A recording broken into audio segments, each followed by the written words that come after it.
ค่ะวันนี้นะคะเราจะมาคุยกันเรื่องประตูบ้านนะคะว่าประตูบ้านที่ทุกคนใช้เข้าออกกันนะคะไม่ว่าจะเป็นประตูลงรถนะคะประตูเข้าตัวบ้านหรือว่าประตูต่างๆที่เราใช้เข้าห้องต่างๆเนี่ยค่ะมันส่งผลยังไงกับฮวงจุ้ยแล้วก็ส่งผลยังไงกับผู้อยู่อาศัยในบ้านนะคะ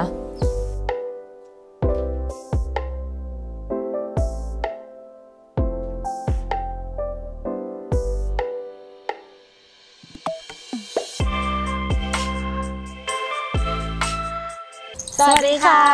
ยินดีต้อนรับเข้าสู่ Success by Our Diary นะคะก็ต้องบอกว่าวันนี้จะมาคุยกันอย่างที่การบอกมาแล้วนะคะก็คือเรื่องประตูทั้งหมดนะคะจริงๆแล้วคนส่วนใหญ่เข้าใจว่าเวลาเราพูดถึงประตูเนี่ยก็จะมีประตูเปิดเข้าเปิดออกอย่างนี้แล้วก็เหลือประตูบานสไลด์อย่างนี้แต่ในความเป็นจริงแล้วถ้าเราดูฮวงจุ้ยทั่วโลกเราจะรู้เลยว่าประตูอย่างของออสเตรเลียหรืออย่างของอเมริกาบางหลังเนี่ยมันจะเป็นประตูเหมือนการาจประตูที่ปิดขึ้นปิดลงนะคะแล้วก็มันจะมีประตูเลื่อนซ้ายเลื่อนขวาแล้วมันก็จะมีเปิดเข้าเปิดออกใช่ไหมอันนี้คือประตูทั้งหมดที่เรียกว่าเอาไว้ใช้แก้ฮวงจุ้ยหรือเอาไว้ใช้ในบ้านคนนะคะถ้าสมมุติว่าอย่างคนที่ออสเตรเลียหรือคนที่อเมริกาเนี่ยหรือว่าตอนนี้ที่เมืองไทยก็เห็นแล้วเข้าไปจอดรถปุ๊บคือประตูบ้านเลย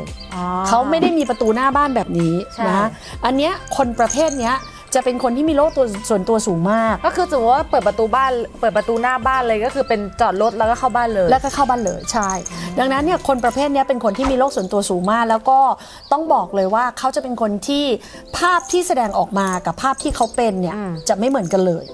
คนที่มีบ้านในรูปแบบนี้นะก็คือสังคมเห็นเขาเป็นยังไงแต่จริงๆแล้วเขาก็แค่เขาจะเป็นอีกอย่างเขาแค่ทำภาพให้เห็นอย่างนั้นแล้วประตูเนี่ยสำคัญมันจะมีประตูบ้านแล้วก็ประตูรั้ว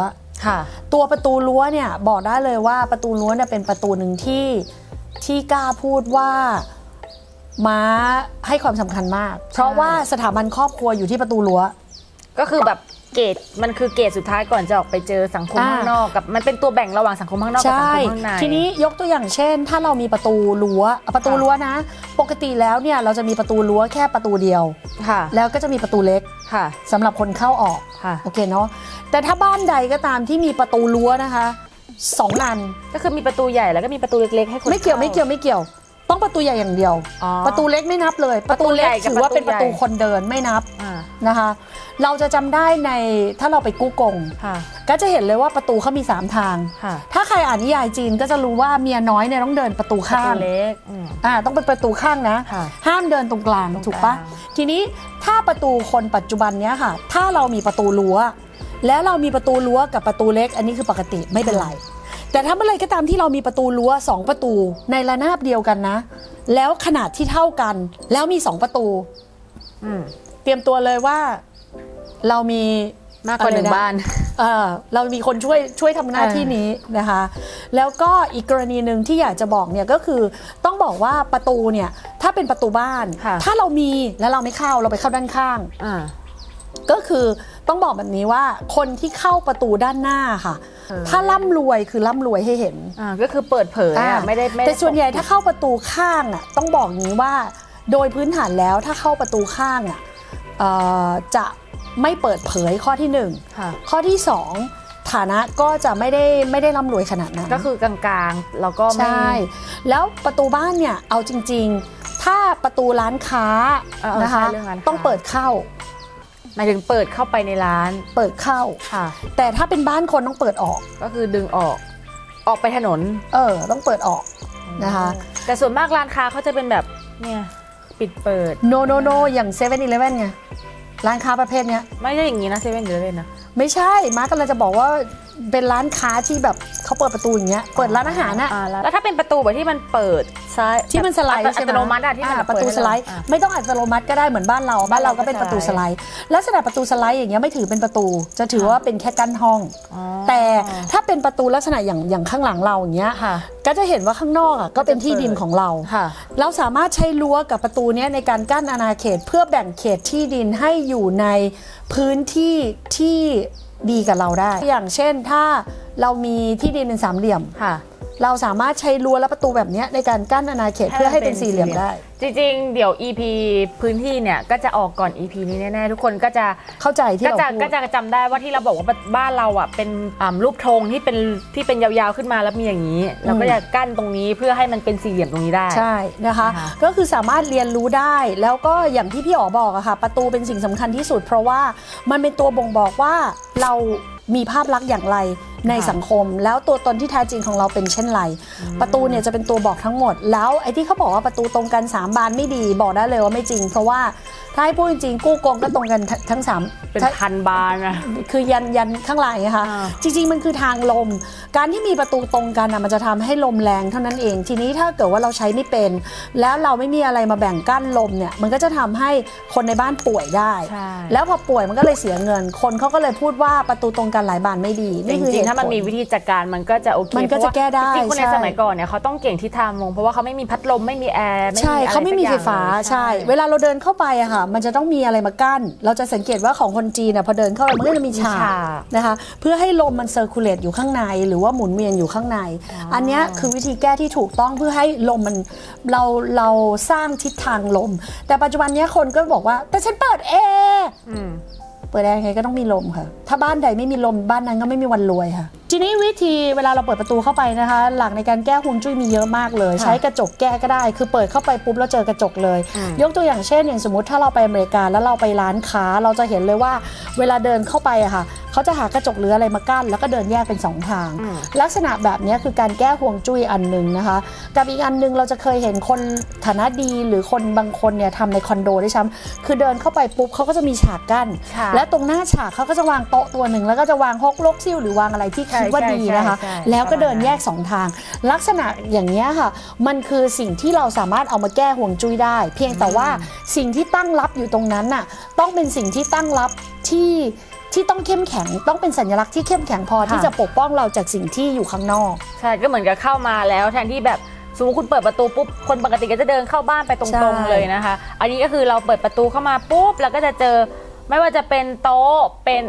กระจกหรือเป็นอะไรแล้วก็เราก็จะมีสแตชูหรือว่ารูปปั้นนะคะขึ้นมาจริงๆเรามีเขาเล่าว่ารูปปั้นอะไรที่มันดีกับไม่ดีนะคะถ้าสมมติว่าใครจะเอาไปอัดแอปใช้ก็สามารถเอามาตั้งตรงนี้ได้นะคะเป็นกระจกเงาก็ได้นะคะหรือเป็นกระจกใสก็ได้แต่ถ้าเป็นกระจกเงาก็ให้ไปแกะสลักเป็นเจ้าแม่กวนอิมบ้างเสือบ้างหรืออะไรที่มันเอาไว้ปกป้องอันนี้คือสามารถทำได้นะคะเพราะว่าตัวพวกนี้เป็นสิ่งหนึ่งที่เอาไว้แก้ฮวงจุ้ยได้ดีที่สุดที่สำคัญมันทำให้อาณาเขตที่ดูแคบกลายเป็นกว้างขึ้นและทำให้บ้านดูโปร่งใช่แต่จริงๆถ้าเดี๋ยวมีคนแปลแต่ว่าถ้าสมมติว่ากระจกแปดเหลี่ยมเท่าฝ่ามือไปแปะไม่ได้ที่พูดคือต้องเป็นอันใหญ่ๆต้องเป็นกระจกที่แบบไซส์ใหญ่ที่แบบสัก2 เมตรอะไรอย่างเงี้ยสูง2 เมตรกว้างสักเมตรนึงให้มันก็ยังดีคือเป็นโต๊ะขึ้นมาแล้วก็เป็นกระจกแต่ว่าจะแบบเดี๋ยวคุณผู้ชมแบบเอากระจกมาวางไปเสิร์ชกระจกแก้ฮวงจุ้ยไม่ได้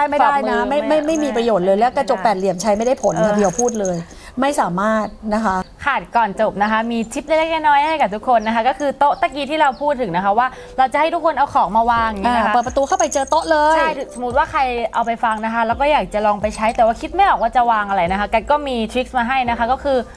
อคนในบ้านมันอยู่มากกว่า1 คนแน่ๆแต่ว่าอันนี้สิ่งที่เราจะบอกเนี่ยขอให้ยึดวันเกิดของคนที่หารายได้หลักของบ้านหารายได้เยอะที่สุดของบ้านใช่ก็เริ่มจากคนวันอาทิตย์นะคะถ้าคุณเกิดวันอาทิตย์นะคะให้หาจากการรูป3 เหลี่ยมหรือที่เป็นทรงแบบเป็นทรง3 เหลี่ยมนะคะพวกของโชว์ตั้งโชว์ที่เป็นทรง3 เหลี่ยมเอามาวางอาจจะเป็นพีระมิดก็ได้อะไรอย่างเงี้ยนะคะแต่วางชิ้นเดียวนะใช่อย่าอิเละเคคานะต้องอันเดียวแล้วเด่นอันเดียวว่าชอบอะไรสมมติถ้า3 เหลี่ยมปุ๊บคุณเจ้าของบ้านชอบพีระมิดก็ไปซื้อรูปปั้นพีระมิดหรืออะไรมาวางเลยนะคะแล้วสีของ3 เหลี่ยมก็ต้องเป็นสีแดงหรือสีดำค่ะนะคะแล้วถ้าสมมติว่าคุณเกิดวันจันทร์นะคะคุณก็ไปหาอันนี้จะง่ายหน่อยก็คือ4 เหลี่ยมไปหาทรง4 เหลี่ยมนะคะก็อาจจะเป็นใจกันทรง4 เหลี่ยมหรือว่าเป็นโต๊ะเป็นตู้ที่เป็นทรง4 เหลี่ยมก็ได้นะคะสีก็ได้สีขาวครีมเหลืองหรือสีส้มนะคะตามด้วยคนวันอังคารค่ะคนวันอังคารเนี่ยหายังไงดีวะซื้อไปหาซื้อรูปทรงที่ไม่เป็นเชฟอะค่ะที่มันแบบที่มันไม่สามารถบอกได้คุณเคยเห็นเจกันไม่ต้องเห็นไอ้พวกที่บอกว่า abstract ดูแล้วแบบที่แบบรูปเพี้ยอะไรวะเนี่ยเป็นคนหยิกที่แบบมันไม่เป็นทรงสักทรงต้องไปหาแบบนั้นมาคือ อาร์ตนิดนึงอันนี้ต้องไปหาทางอาร์ตนิดนึงนะคะแล้วก็สีก็เป็นสีก็คือใส่สีอะไรก็ได้นะคะเพราะว่ามันอาร์ตสุดๆแล้วพวกอาร์ตพวกนี้เราไม่สามารถไปแบบคือมองแล้วแบบว่าไม่รู้ว่ากำลังจะสื่ออะไรอ่ะมองไม่ออกใช่นะคะตามด้วยคนวันพุธค่ะคนวันพุธก็เป็นทรงกลมอะไรประมาณนี้สบายๆของคนวันพุธต้องเป็นมากกว่า4เหลี่ยมใช่คือจะเป็น8เหลี่ยม6เหลี่ยมอะไรก็ได้ที่เป็นเหมือนกับถ้าเป็นของจีนนะคะก็จะมีเหมือนกับสะดึงผ้าที่แบบปักเป็นรูปสวยๆสะดึงผ้าแบบนั้นก็ได้นะคะแล้วก็สีก็อาจจะเป็นโทนสีฟ้าสีเทอร์คอยส์อะไรประมาณนี้ได้หมดนะคะคนวันพฤหัสค่ะคนวันพฤหัสคล้ายๆคนวันคนวันพฤหัสแต่ต่างกับคนวันจันทร์นะคะต้องเป็นสี่เหลี่ยมจัตุรัสใช่นะคะคนวันจันทร์เนี่ยเป็นผืนผ้าก็ได้ใช่แต่ว่าของคนวันพฤหัสขอเป็นสี่เหลี่ยมจัตุรัสนะคะแล้วสีที่ใช้บอกได้เลยว่าใช้สีอะไรก็ได้แต่ห้ามมีสีดำห้ามมีสีดำเป็นส่วนผสมหรือว่าห้ามเป็นแบบเข้มๆอะไรอย่างเงี้ยจะเป็นสีไร้ๆสบายๆนะคะคนวันศุกร์ก็คล้ายๆคนวันพุธเลยค่ะก็เลือกแปดเหลี่ยมก็ได้วงกลมก็ได้มากกว่าสี่เหลี่ยมนะคะแล้วก็วงกลมก็ได้นะคะถ้าเป็นคนกันค่ะสีเทอร์คอยส์สีเขียวสีฟ้าอะไรประมาณนี้นะคะสุดท้ายนะคะคนวันเสาร์ค่ะคล้ายๆคนวันอาทิตย์เหมือนกันค่ะก็คือไม่เหมือนค่ะรูปทรงคล้ายเฉยๆแต่ไม่เหมือนนะคะเพราะว่าเขาจะต้องมีสามเหลี่ยมมากกว่า1 3เหลี่ยมอยู่ในอันเดียวก็เป็นมันจะคล้ายๆกับไอเนี่ยเคยเห็นตุ๊กตาของรัสเซียที่แบบเยอะๆมาแต่นี่เป็นทรงสามเหลี่ยมมันต้องเป็นสามเหลี่ยมนะแต่ว่าต้องบอกเลยว่ามันจะต้องเป็นสามเหลี่ยมที่มากกว่า3เหลี่ยมเคยเห็นเวลาเขาวาดเป็นเหมือนกับเป็นรูปไม้ที่เป็นสามเหลี่ยมแล้วก็สามเหลี่ยมสมมติถ้าคุณจะซื้อรูปภาพนะคะก็เป็นรูปภาพที่มีสามเหลี่ยมเป็นส่วนประกอบใช่มันจะต้องมีสามเหลี่ยมมากกว่า1 อันอันนี้คือของคนวันเสาร์คล้ายๆกับรวงผึ้งแต่ว่ารวงผึ้งเป็นแบบสามเหลี่ยมใช่แต่ห้ามเลยของคนวันเสาร์ห้ามใช้สีเขียวสีอะไรก็ได้นะแต่ห้ามใช้สีเขียวใช่เพราะว่าคนวันเสาร์ก็เลือกดูนะคะจริงๆง่ายสุดก็คือหาเป็นพวกรูปภาพแต่ว่าถ้าว่าอันที่กัดบอกดีนะไอ้ปักสะดึงน่าจะเวิร์กเพราะมันง่ายหมดแล้วมันสวยด้วยมันมีลายอาร์ตเยอะแยะใช่ลองไปหาซื้อดูนะคะไม่แพงด้วยของคนจีนEP นี้นะคะเราคุยกันเรื่องทิศทางลมนะคะว่าส่งผลกับฮวงจุ้ยแล้วก็